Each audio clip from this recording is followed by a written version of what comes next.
So yeah, that's a big moment. 2028 is interesting as well, for different reasons.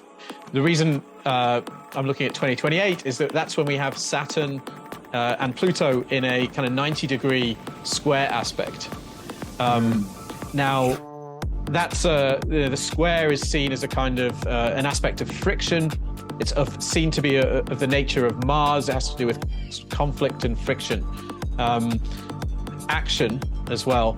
And if we're trying to think, what might this have to do with the conjunction of Saturn and Pluto, which this square is coming from, happened in 2020. This is the thing I was referring to at the start. I was talking about how COVID emerged in early or late 2019, early 2020.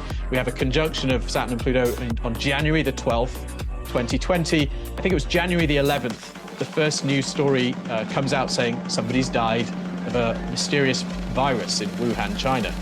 So the exactitude of that's pretty eye-opening.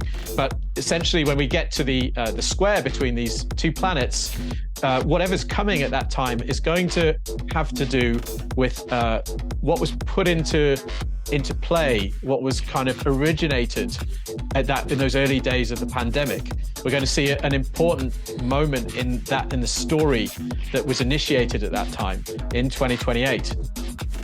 So based on the fact that that significant astrology happened at that moment with a very significant world event that's still ongoing, those seems to be quiet right now. You think that perhaps this is a pretty long cycle. This is like a 35-year cycle or something that we're entering into, and this is going to play out for a while, but perhaps it'll permutate different ways.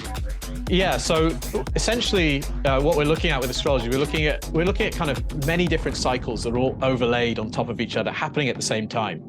And these different cycles, of course, have to do with different aspects of life. And we know which aspects based on the meanings that we've seen that are associated with the different planets. Now, yeah, so this Saturn-Pluto cycle, it's a very challenging cycle. It's it has Saturn being the planet associated with limitation, restriction, even death and things as blunt as that. Pluto too also has association with death, because Pluto is the lord of the underworld, Hades. We see these kind of underworld themes, these eruptions from beneath when Pluto's involved. And we also see things taken to extremes. Extreme restriction is one way you could delineate Saturn, Pluto. Extreme limits, extreme restriction, and of course that was very much what happened during the pandemic. Oh yeah. Yeah, I mean it couldn't really get a more literal expression of those two planetary archetypes.